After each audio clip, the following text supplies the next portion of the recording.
The life of our protagonist is completely ruined like a true loser. While he thinks everyone went to college, but he's still doing nothing. He's holding on to a job for now because the pay is decent, but his goal is to leave as soon as he's admitted to the university exam. Our protagonist then receives a punch in his back. While he's confused, a bully explains to his friend that this is how to deliver a well-applied blow. After that, the delinquents start to mock the man, asking him how much he gets paid to do this. In his mind, our hero believes others shouldn't be startled by this because he's already an adult. Moreover, it's not like these guys intimidate him, so he decides to teach a lesson to the students. With a trembling voice, the man calls the attention of the rowdy students and warns that he earns 60 rias per hour. Given this, the worker asks the kids how old they are, which leaves them confused about his sanity. The protagonist wants his stutter to be damned, and while calling them brats, he scolds them because he's an adult and he's working. However, the speech doesn't work, and the student from before lands a kick on his leg. While our hero is down on the ground, the students take the opportunity to further humiliate the worker. Then the boys leave, and the protagonist thinks that the stutter only starts when he is confronted in this way. Moreover, he believes they won't be able to continue with this forever, and that they will work for him when they graduate. After punching the ground, the protagonist reiterates his dream of passing college and states that one day he will make them regret. Especially those guys who ruined his life, they are definitely living like bums now. Especially the demon Jang Anshul, who in his mind must be all messed up. Introducing himself as the boss of the company, Jang Anshul greets our hero. The same is in shock, and Jang asks if he's working part-time. While holding the business card, our hero faces the cruel reality that his former tormentor is now a successful man. While showing off his BMW, the boss's friends arrive at the place, and one of them congratulates him for the grand opening. Jang greets his old classmates and claims that everyone is doing very well, while the referred also try to show their achievements so as not to be outdone. Jang asks if this is a new BMW and nostalgically states that it reminds him of his school days. His friends laugh because in school time they only made trouble, and one of them commented that the guy who intimidated children has now become a boss. But Jang is disillusioned with what he sees and thinks this can't be happening. For the protagonist, these guys shouldn't be in these conditions at this moment, but should be riding a stolen motorcycle or something like that. Someone like him being called boss and driving around in imported cars is very unfair. With that, one of the men notices our protagonist working. He asks if the man isn't his old schoolmate Kim Jin Jin Woo Woo. The delinquents begin to remember their old stuttering friend, and that his real name is Kim Jin Woo. Kim, however, lowers his cap trying to hide his face and thinks that as soon as he receives his payment, he will bail out. Then Jang squats in front of the protagonist and confirms his identity. He reminded him that they were in the same class and asked him how he has been. Jang in turn explained that he had no idea at the time but was very immature in the past. But Kim is thoughtful with his apology, because he never imagined that one day he would receive something like this from a guy who ruined his life. Jang offers some money to our hero while telling him to leave the payment aside and use this for the taxi. But Kim notices the discrepancy between the man's condition and his own. Moreover, he thinks that obviously he won't be able to accept, and tells the man that he's going too far, which piques his curiosity. While stuttering, Kim asks for a more appropriate and sincere apology, because he's only living like this because of all of them. These guys who made him get to this state and who left him stuttering. Jang takes more money out of his pocket to falsely try to compensate his old classmate, and claims that honestly he doesn't remember everything, but he's very sorry. However, hearing him say he doesn't remember awakens Kim's anger, which makes him throw all the money into the air and run away.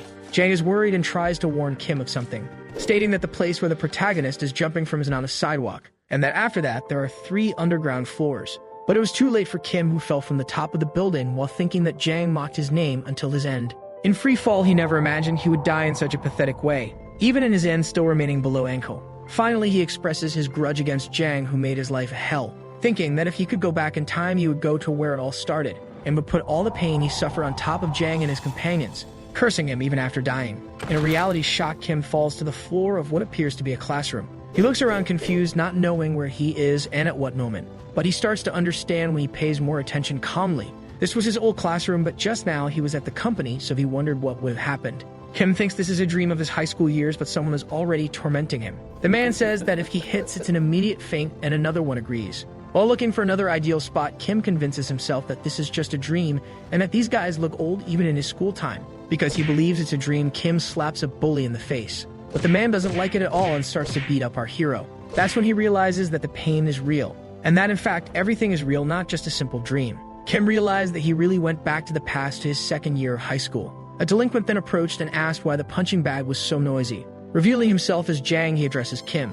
Kneeling on the ground, surprise takes over the eyes of the protagonist of the work. He questions himself if they are really calling him by the name of Kim, remaining confused while not sure of his identity, and tries to think of the reason for his other self standing in front of him. But when looking in the mirror, an unprecedented truth is revealed. At this moment, Jang is in the body of Kim Jinwoo. After that, the grudge of Kim's soul warned that he had said he would curse him and now sent him to try to go through all the pain he went through. Jang then realized that he went back to the past and met the biggest piece of trash of all. But the problem is that this great trash is actually his past self. Jang lands a punch in the middle of Kim's face. He remembered the agony he made his classmates suffer and believed he had a lot of fun during his high school. Doing evil to the losers just showed their fragility. It was a place where you could live like a king if you knew how to fight well. This was something that losers would never be able to identify with. He thought that the kids who were preparing for the future were losers and that he was living happily in the present with the strength he had, and to protect his throne he trained MMA. Your colleagues commented on him becoming a professional, but he said he was just doing it for fun.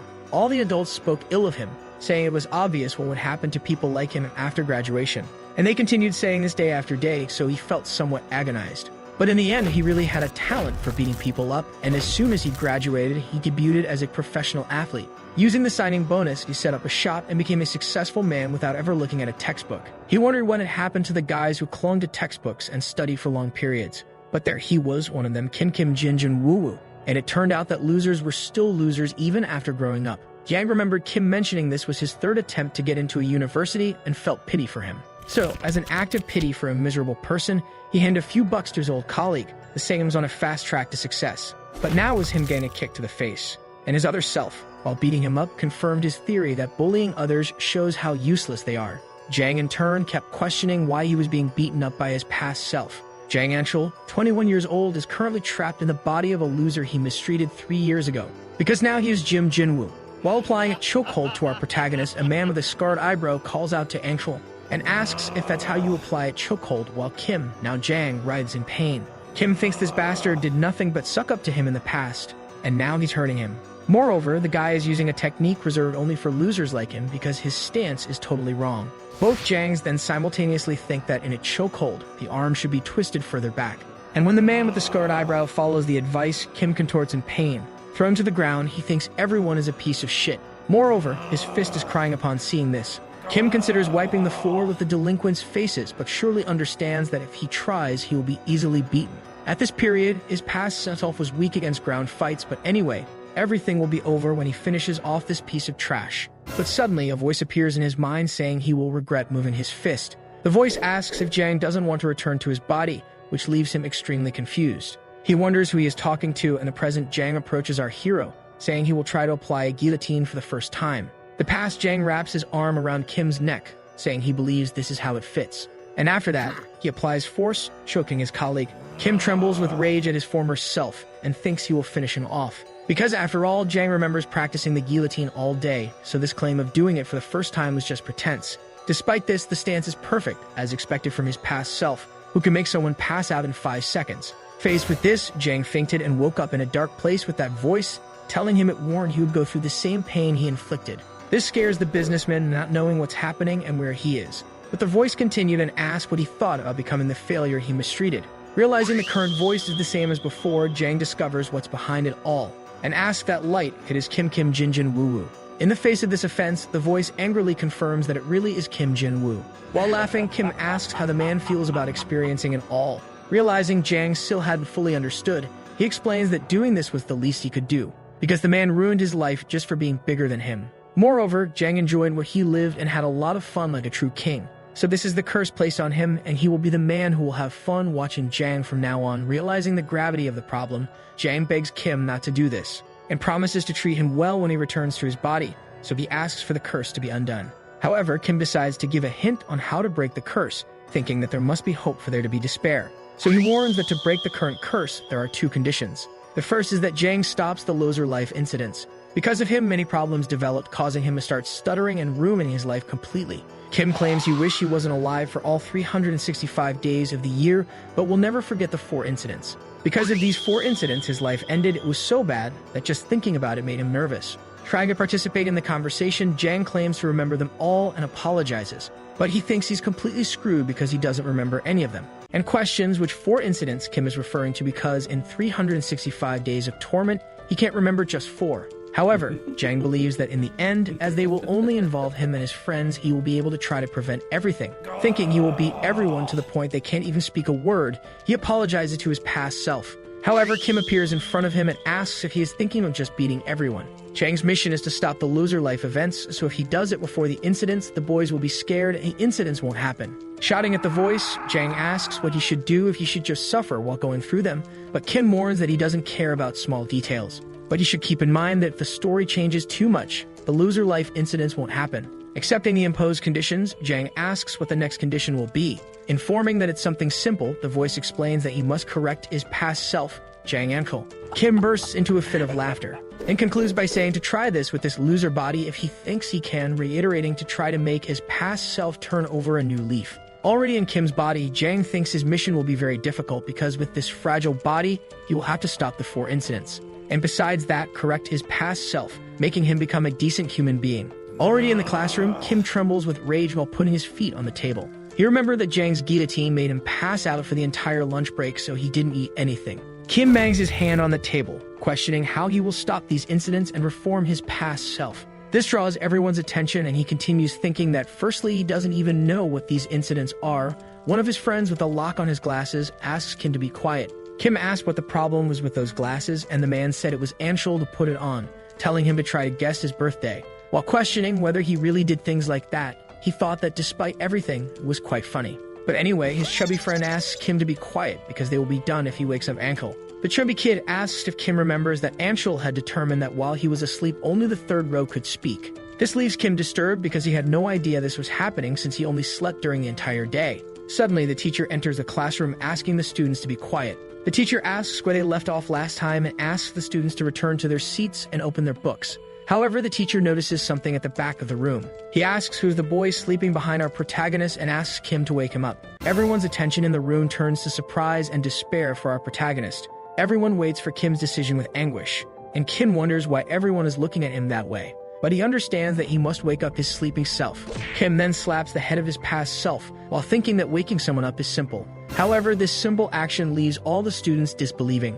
Kim doesn't understand why everyone is worried about it and mocks his old self who sleeps during class. But Anshul starts to wake up and looks at Kim in an intimidating way as if he is about to commit an atrocity. Jinwoo's friend named Seoljai despairs and questions how Kim dares to slap the head of his sleeping master. Sewell thinks that Kim should hurry and beg for forgiveness on his knees, but he believes that all this is very strange, questioning why nothing is happening between the two. But he came to the conclusion that Jang Anshul would never think in a million years that someone like Kim Jinwoo would dare hit him. So Anshul must be thinking that it's all just a simple dream. But the teacher asks for student number 17 to go to the board to solve the question. He asks who is number 17 and asks for the student to appear now. While checking the attendance list, the students think they are done for because number 17 is their master Jang Anshul. Upon checking the list, the teacher asks for student Jang to appear, and the others think that this teacher always applies punishments to those who do not solve the equation. Sewell believes that the break will be terrifying because he will surely take it out on them. But an unexpected action awakens Sewell's curiosity.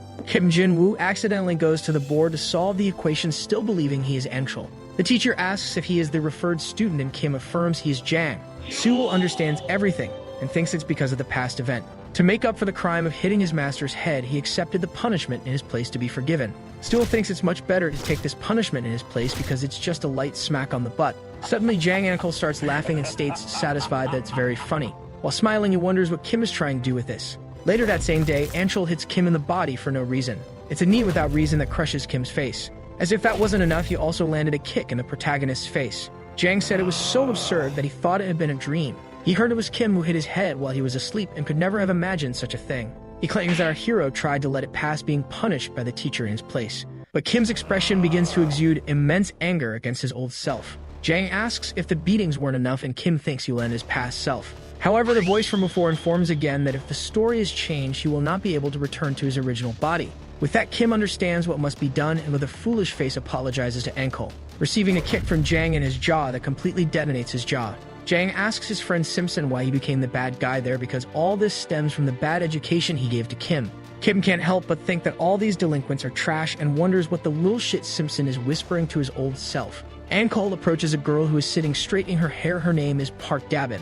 She asks what it's about and Jang informs that he needs something from her head, which leaves her confused. Jang takes a strand of the girl's hair and asks Simpson if just one strand is good. Simpson then ties Park's hair strand between Kim and Sewell's wrists. He informs that if this hair comes loose, they will be screwed. He also says that he will be inspecting every break. Simpson says they will also be done for if they swap it for a strand of hair from another girl, and Jang can't hold back his laughter. Kim thinks this is a joke, but it's to be expected from his childish classmates. However, Sewell breaks this idea that it will be an easy task and says he needs to go to the bathroom. On the way to the restroom, several girls mock the two, using the possibility of dating one of the students as an offense. Sewell asks if this means they will also have to do their business together, and Kim tells his friend to shut up.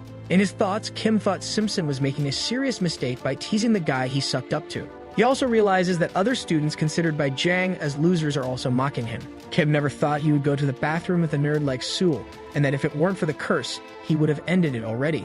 Suddenly, the hair strand breaks, which leaves Kim terrified. He says his friend can't even do a simple thing right, and because of that, now they will be beaten. Then, in an act of desperation and reflection, Kim realizes that the great Jang uncle is really freaking out over a simple broken hair strand. But Sewell claims that even going through all this, they can't lose their spirits and they must endure until they graduate. Sewell says no matter how much they suffer, if they lose their calm, they will be doing what the bullies want, so they must get revenge by graduating and making money. Kim looks at his otaku friend in surprise. He doesn't understand what's going on in Sewell's head to be preaching to him because he is not a loser like his colleague. But Sewell extends his hand with several packages of hair strands. He informs that his collection has many hairs left over, and Kim sees his colleague as a madman for collecting girls' hair. Suddenly, Simpson appears on the scene and lands a kick right in Kim's face, which leaves the protagonist completely disoriented. Simpson asks Kim why the hair is broken and if his kick is good. Finally, he tells Jinwoo to follow him because they need to do the Dempsey role, and without choice, our hero accepts. In the second block in room 6, Jang asks what they were doing because they were late.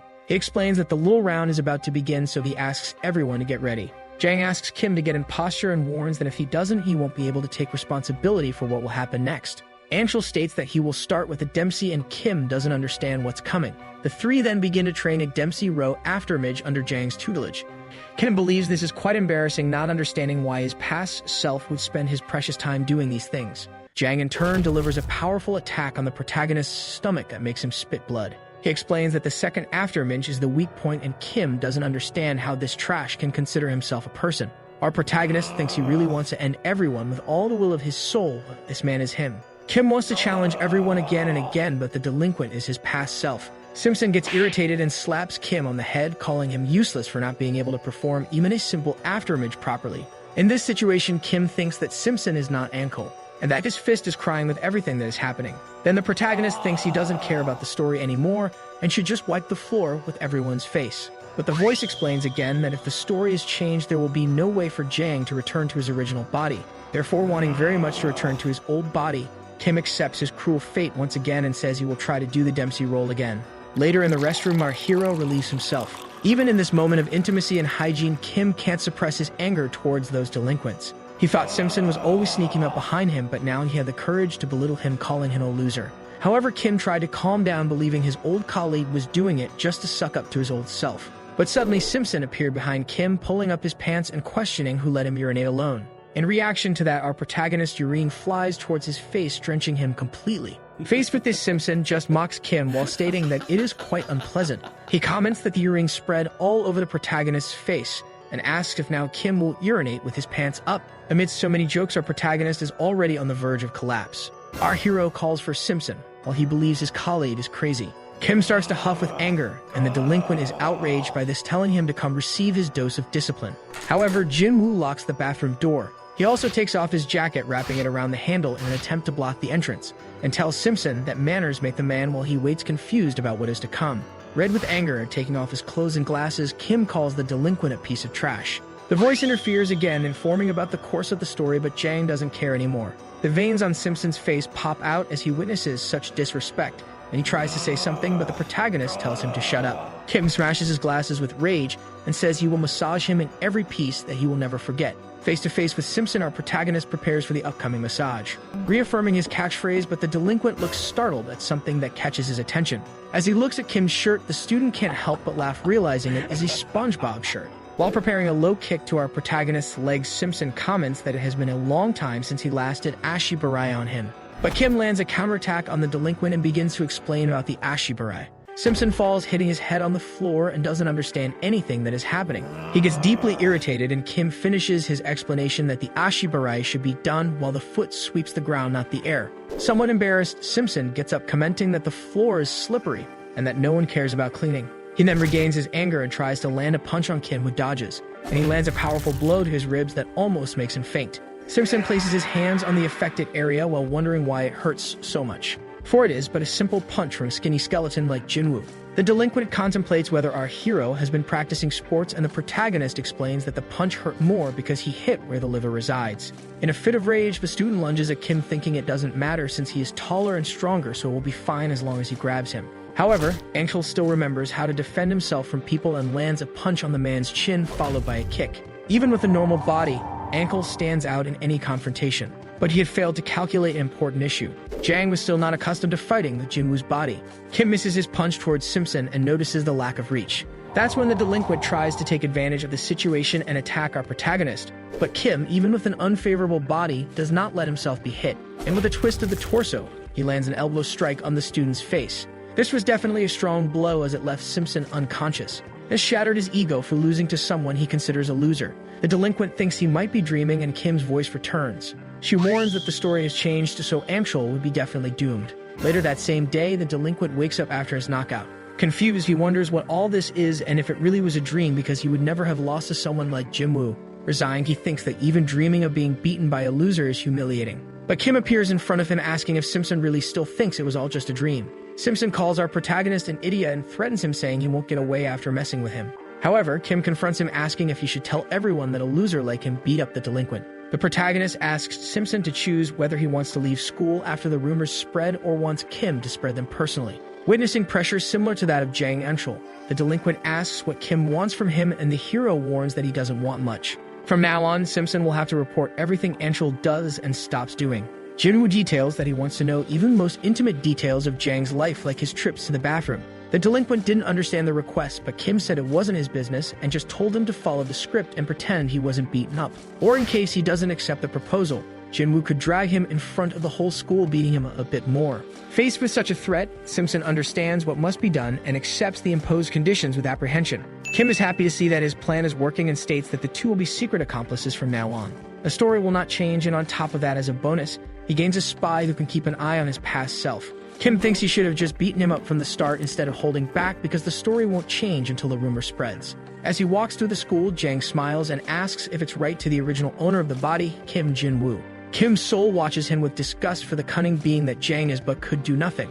At another time, our protagonist stretches while thinking that it relieved him, and that now he could just beat up Min-ju whenever he gets angry. In his thoughts, Jang doesn't understand why Kim goes to school in the first place, since he can't beat anyone up when he gets angry. Anyway, someone hands him a pack of cigarettes. A girl comments that she won't get caught if she makes Jinwoo hold it, and that even if they are caught, Jin can take the blame. Kim gets deeply irritated for being treated as cigarette storage, and the girls find it strange that our protagonist is responding to provocations. They comment that the hero is crazy and that they will tell Anshul about him, but Kim just wishes they would do that, because during his high school years he didn't know how to deal with girls, which is confirmed when the present Jang responds to the girls' gossip, encouraging them to beat up the boy. Park grabs Anshul's arm and asks if her Ginny is really okay, which confuses him. She calls the girls and with a malicious smile tells them to stop being mean. Kim thought Park had always been a proper girl and that her nickname was Anshul Girl, since she always followed him everywhere. Nowadays, the future Jang feels bad for her every time he thinks about it. Because she's such a nice girl, he thinks he should try to be friendly at least once.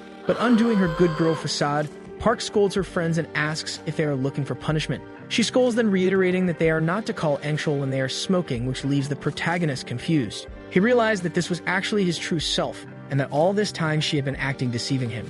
Park, in turn, slaps Kim's face while questioning what he is looking at. Kim realized that this was the real reason she was called Anshul Girl, and Park wanted to teach him a lesson for the affront. She calls for Simpson, who passes by the place, asking him to teach the child a lesson. Park states that Trash is staring at her, and the delinquent says that if it's for his dabbin, he can straighten him out. But he realized that the Trash was the man who had beaten him up before and trembled with fear. Park questions him about what he is doing and if the command is still not clear, but Kim reminds Simpson of the agreement with his intimidating facial expression. Then acting, the two leave the place while the girls notice something strange with the relationship between the two.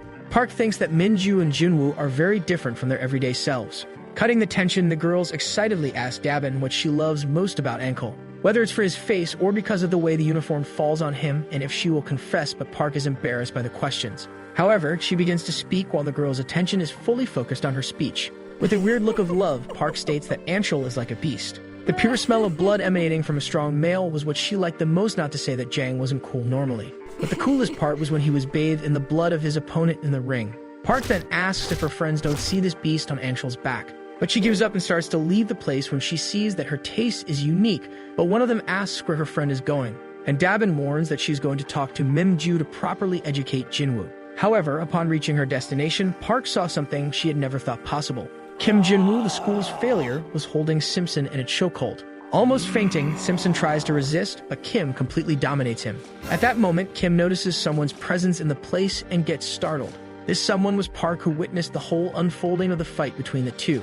She was profoundly confused by that situation, and the protagonist is discredited. He thought that now he would be screwed because he was caught beating up Minju. And if Dabin spread the word, the story would change, and then he would lose his chance to return to his original body. Reflecting on his situation, Kim with a serious expression commands Park to come to him, while thinking he was planning to at least spare the girls. Dabin is surprised by Kim's stance, not understanding what's happening since he's a loser. Yet despite everything, something catches her attention. Now the protagonist's aura also emanates the shadow of a furious animal, making Park develop feelings for Kim as well. The honey badger is an incredible wild animal. This species of badger is no joke, and by the name, you might think it's a lovely being. But it's far from it, as even snakes are prey to this animal. The record book lists it as one of the most courageous animals because it picks fights even with lions when irritated. Moreover, winning or losing doesn't matter, only its pride and will to fight.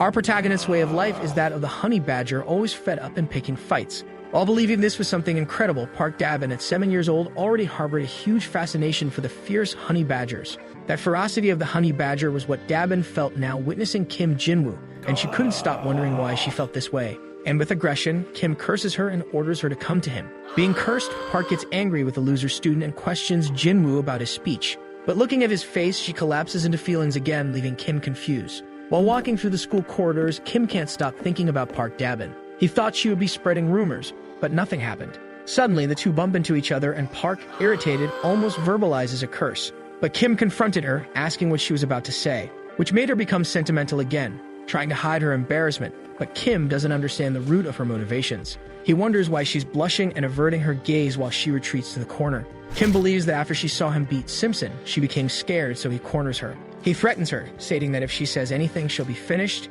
and he believes this is working. Because like Mingyu, Kim must instill fear with his fists. However, little did our hero know that this type of behavior actually incites the girl. Putting her hand over her mouth, Park can't believe that our protagonist looked her in the eyes. She questions why she's like this in front of a loser like him. A while back on that day, a heavy rain was taking over the place. If the man went to the bathroom during the break, they would mess with him, so he went during class. The school bathroom had rumors of being haunted, and unfortunately, he ended up seeing something different. Something that was actually much scarier than any ghost could be. The man had come there to avoid Jang, but he was also there, and stating he was pleased, he asked if the student came to do his business. He told him to use the toilet because he had finished, and the student had to subject himself to such humiliation. While doing his business, he talked with the delinquent, but Jang looked at him differently, as if he was about to commit an atrocity. That day, Jang extended his hands and suffocated the man while he was evacuating for no reason. Thus, he passed out right there without a chance to defend himself. And when he woke up on the bathroom floor, he had already become the laughingstock of the entire school. The students laughed at him in droves, while Sewell couldn't defend his honor despite being blameless. In his mind, he could only think that Jang Anchol was a terrible person, and that he had screwed up. Back in the present, Kim, with high spirits, tells his friend not to lie because he never did this, but Sewell asserts it's not about him but Jang. Inside Kim's body, Jang can't believe he did that and tries to comfort his friend, saying it was just a joke that others would forget. But Sewell is skeptical about this issue because things were already very difficult for him, stating that he just wanted to go to school normally and not suffer this kind of thing like other people. He cries, saying he's trying to do his best, but it's hard. Apologizing for ruining the mood, he asks to forget what was said, because after everything, he's still happy to have Kim, a friend he can trust. Suddenly, someone appears behind Kim with arms at the height of his neck. That someone is Jang, who mounts another chokehold without reason on the protagonist, suffocating him. Kim thinks it's really crappy to be the man who receives the taunts and aggression. After passing out, Jang wakes up in his mind again. He realizes he fainted again from the blow that came from behind. He asks what it is this time to Kim Jinjin Woo Woo, questioning if he calls this a curse because it's not a big deal after all. Jane mocks, saying the cat got Kim's tongue and that he's upset things aren't going right because now he has two allies. Jang says if he uses the two to stop any incident at school, it will be like taking candy from a child, asking Kim to just give up and undo the curse. But it wasn't as simple as Jang thought. In a fit of madness, Kim's soul begins to laugh non-stop. She questions what was said about using his allies to end the incidents at school, but she never said that the incidents that ruined her life only happened at school. Kim asks if Jang doesn't remember because he knows very well that they don't just bother at school. Jang then enters into despair and asks if the first incident happened outside of school. But the voice of the soul obviously doesn't confirm this and advises to prevent the incident if he can.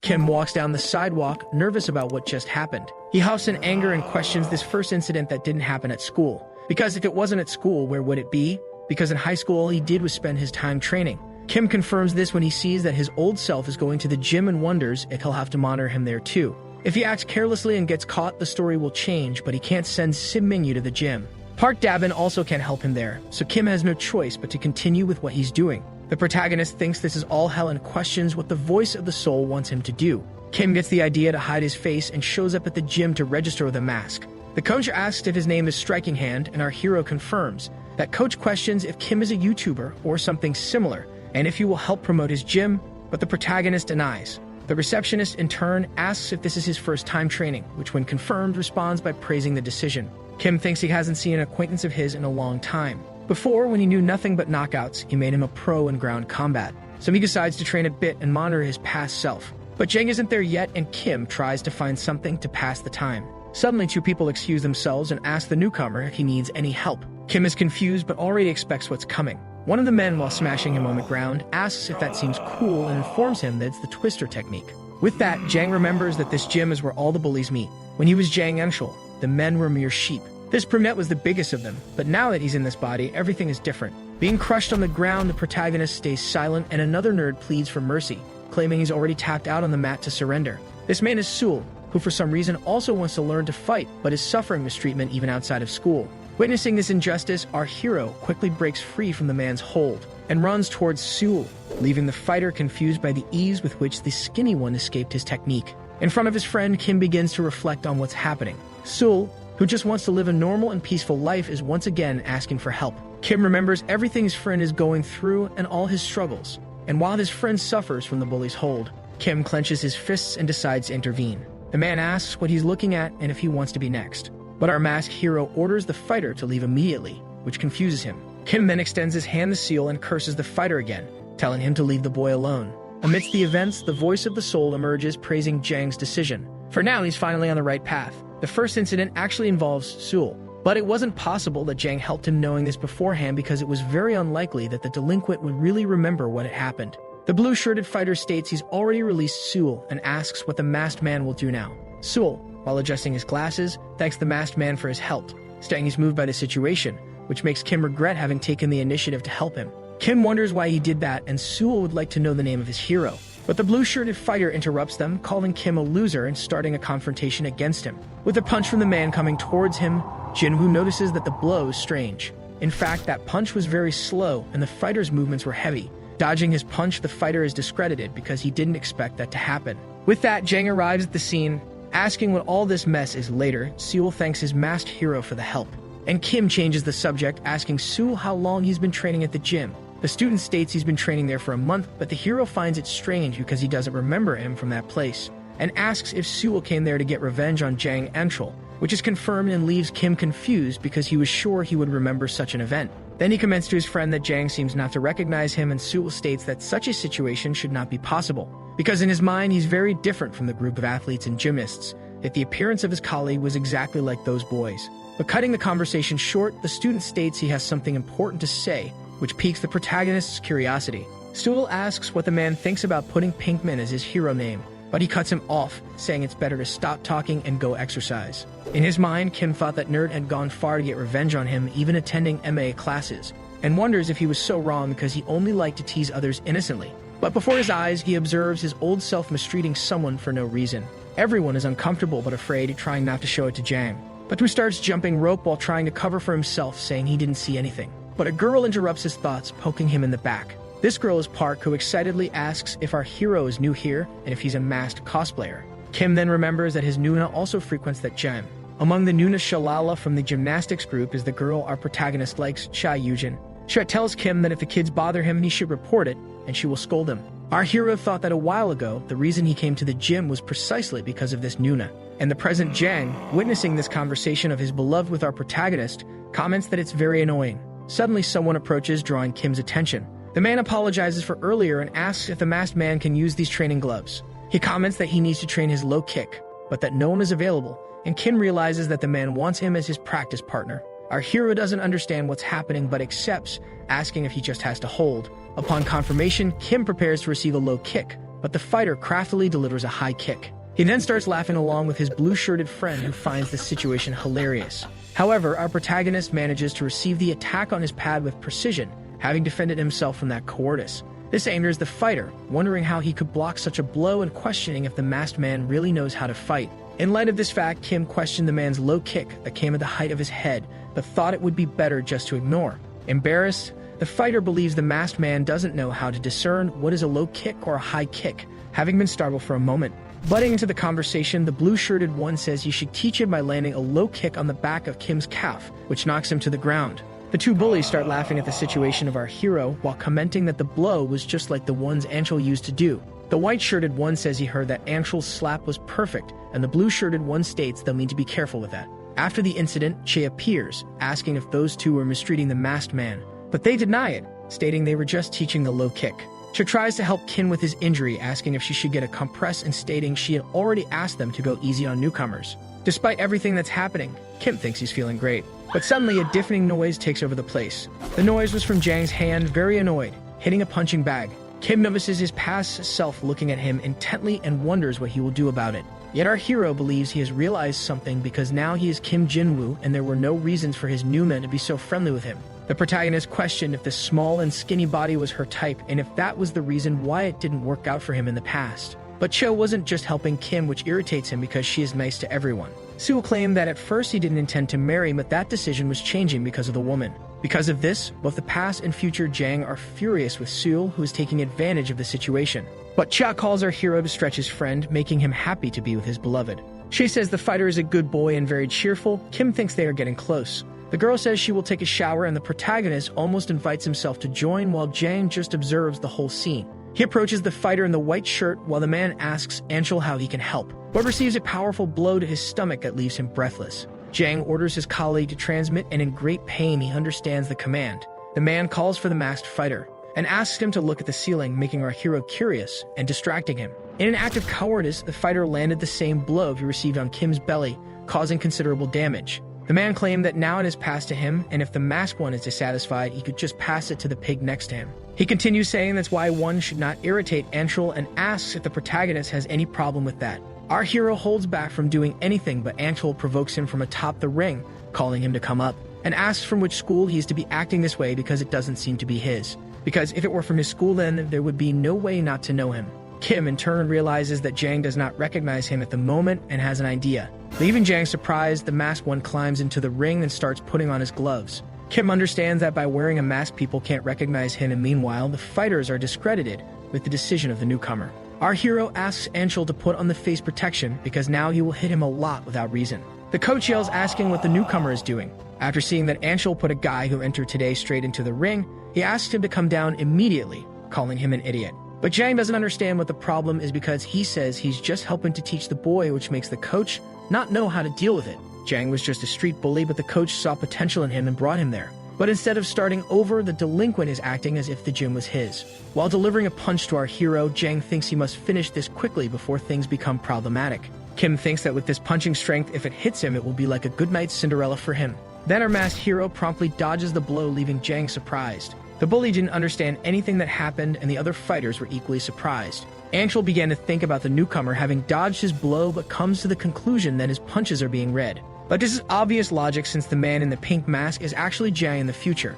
Our protagonist can see through all the delinquent's habits, both good and bad. After dodging, Kim goes behind the man, mocking him. Then Anshul tries to land another blow on the masked one while cursing him, but his hands only hit the air. And Kim remembers that in the past his self from this time was an amateur athlete with a completely offensive fighting style. But his future self mastered the stand-up fighting style, becoming a professional athlete with a grappling-oriented fighting style. Everyone in the place is moved, witnessing the masked man's takedown attempt, but they notice that Anshul easily stops the advance.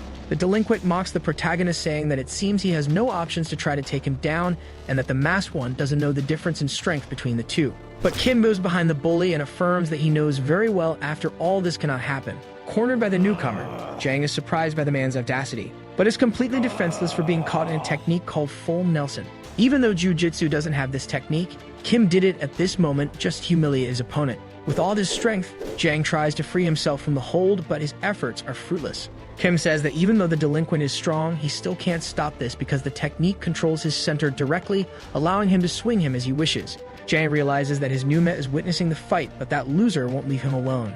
In an act of desperation, the delinquent orders people to stop laughing and thinks he can't do anything now, but the moment he is released, he will finish the masked one. In such a case, Kim really frees him from the position he had held him in, leaving Jang disoriented. And saying he's bored, he again calls Anshul to fight. Moreover, he said he would help the delinquent to recover. However, Jang, realizing that the masked one let him go on purpose, gets deeply irritated, affirming that he will do everything in his power to finish the newcomer. He goes after our hero, grabbing him by the waist in an attempt to take him down. And everyone at the place starts to think that now Anshul has the advantage in the fight. One of the fighters comments that the masked one is in guard, so it's good that they keep watching, but another states that our hero is already finished. The coach, on the other hand, states that Anshul is actually at a disadvantage, which leaves everyone surprised without understanding how. In response, he asks to look at the boy's legs that are squeezing tightly and pulling towards himself. The way is if Anshul relaxes, he will end up receiving a submission. If he tries to punch, he will lose posture and fall, and when he's on the ground, the boy will move on to another move. Jang understood that his opponent just humiliated him, decided to fall on purpose, and that it's as if he were in a spider's web. Kim, in turn, asks the bully to tap out because he can't win.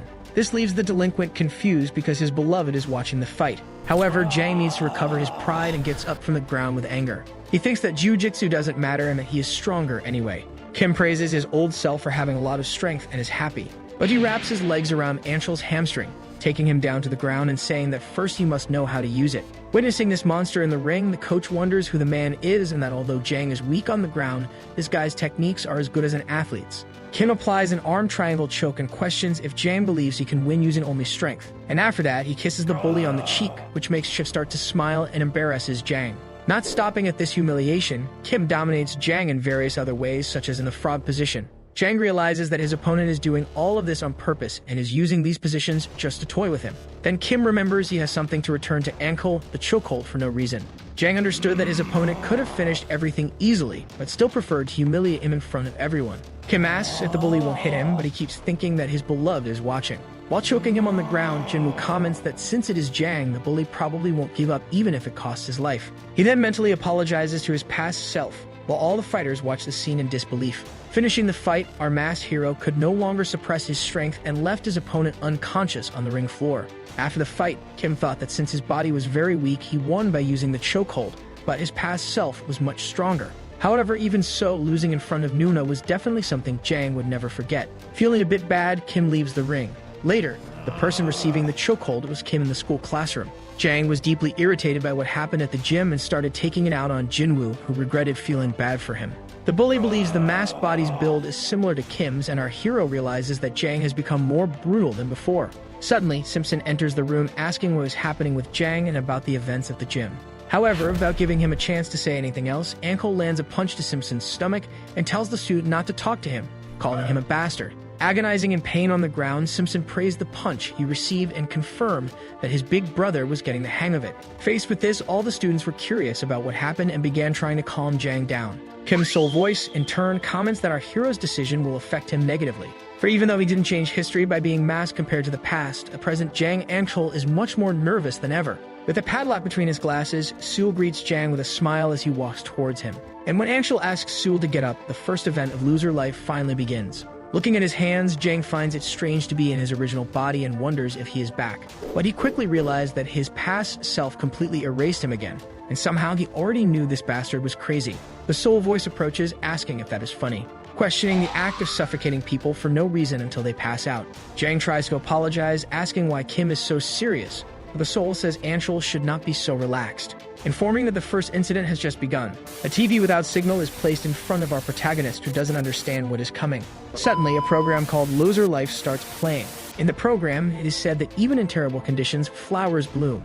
And that's how Seulgi and Kim formed their relationship. Seulgi was a resilient boy because despite being tormented day after day, he never lost his smile. And Kim admired him for this, giving him the strength to survive the bullies. They supported each other and were best friends, so as long as he had Seulgi, no matter what happened, Kim could overcome it. However, one day Jang approached his friend, who received him with a smile as usual. On this day, Jang stated that he was jealous of their friendship, which made Seul curious, prompting him to explain that this friendship was created by Anshul. Faced with this, Jang asked the two friends to fight each other, and whoever won would escape the loser squad. That man was certainly a true demon, because this way it would be much easier to mess with them and more effective. All the class students bet on the fight between Kim and Seul.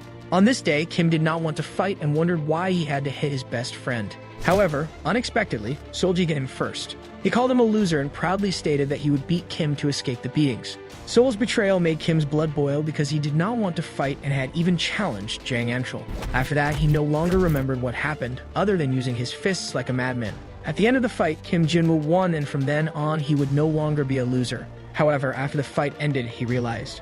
At no point did Seulgi fight back, and for his sake, he just took the beating silently, accepting his fate. After that, they never hit Kim again, but they tormented Seul daily. Later, Kim deeply regretted what he did to his friend, and Jang Anshul became more and more outraged, taking his anger out on Seul. However, the most revolting thing of all was that deep down, Kim thought it was a relief. During the break, Seul comforted Jinwoo, saying that he was not to blame and therefore did not need to feel bad. However, he could no longer look his friend in the face while saying this. Seul stated that he would debut as a light novel author and become very famous, and one day he would let Kim read his works. However, now he was ashamed but did not stop encouraging Kim to pursue and achieve a dream. But the smile that was once permanent on his friend's face had disappeared. So that notebook was Seulgi's pride and weakness. He did not want to show it to anyone, no matter who it was, and was able to endure everything just because of his dream. But one day, the delinquents made him read the notebook aloud in front of everyone. And those people were not mocking Seulgi's novel, but him himself. Afraid of Jang Anshul, Kim did everything he was told to do.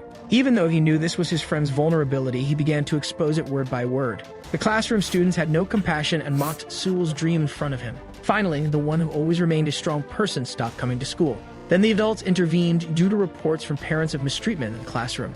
On this day, the teacher asked everyone to close their eyes, and Kim saw hope. The teacher asked the students to point to who tormented Seul, and Kim thought that with the power of adults he could punish Jang. The student desperately tried to gather the courage to accuse the bully, and he thought he wanted to take his revenge there and then, but pathetically, his hands did not move. So he left it to his classmates to take revenge for him because everyone had seen who did this to Seulgi. However, when they opened their eyes, all the students shamelessly accused Kim, and his wish did not come true due to the many fingers pointing at him.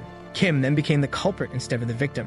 Everyone knew it was much easier to incriminate him than Jang himself. So Kim was labeled a delinquent on his school record and failed the university interview despite having good grades. His school record became entirely useless and all he did was study, but even so, he could not enter college. His life then started going wrong this way, and this was the beginning of the first incident. However, the saddest part of all was that because of Jang, Kim lost his only and best friend. Then the soul's voice stated that if Jang wanted to go back, he should prevent the incident that ruined everything. Already in the classroom, Kim understood the entire unfolding of the first incident and appeared to be sad. But Jang interrupts him as informed by the original Kim's memories, ordering the two to fight each other. This was the first time Jang saw his past self as a true villain, and the first incident begins.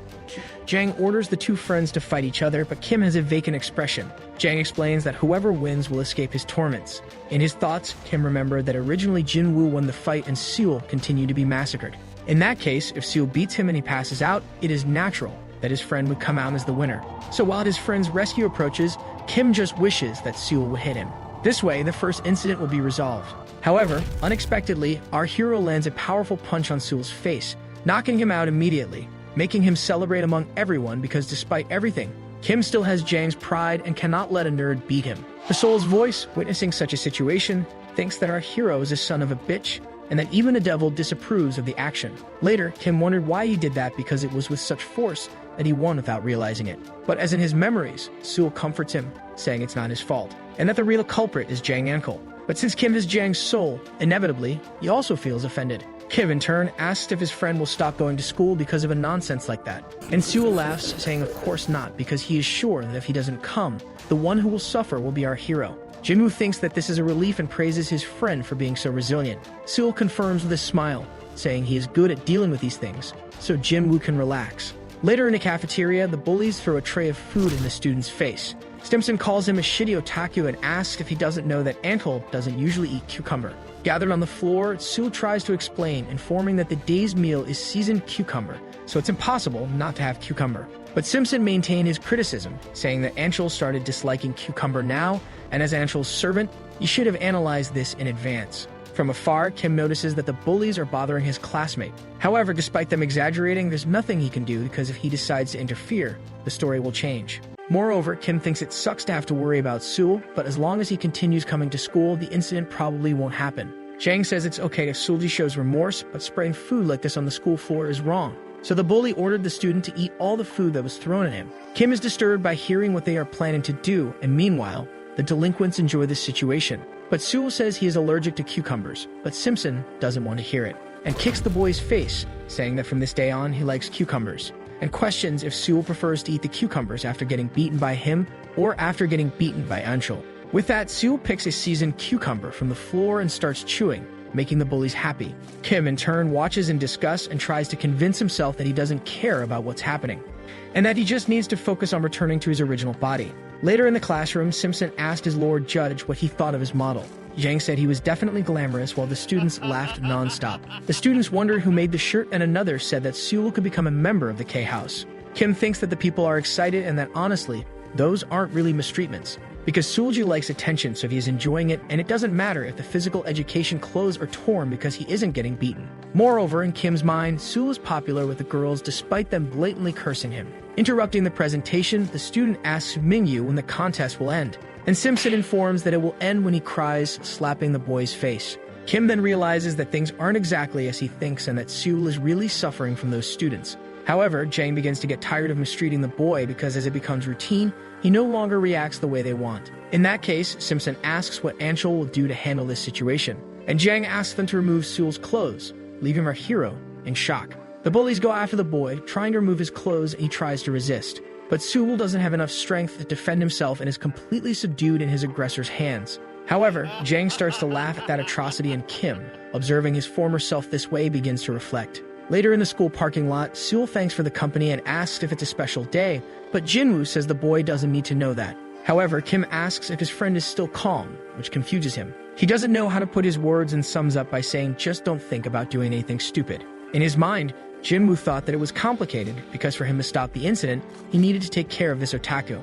Breaking the tension, Sewell approaches and hugs our hero, thanking him for everything. But Kim doesn't understand why his friend doesn't hold a grudge against him and still treats him well. Because instead of resentment, he is looking at him understandingly, without even knowing he is being used. Kim wonders if his friend actually likes to suffer, but considers the possibility of him just being a damn pervert. However, after Jinwoo leaves the place, Sulji sits on the staircase alone and cries for several hours.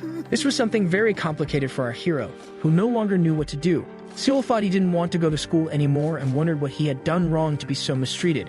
Considering taking his own life, he thinks it would be easier instead of living this way. Suddenly, someone appears asking why Sewell is crying. That someone was the man who saved him, the masked man from the fighting gym. No time to cry, the masked man says it's time to get strong, and that he will turn Sewell into a powerful fighting machine.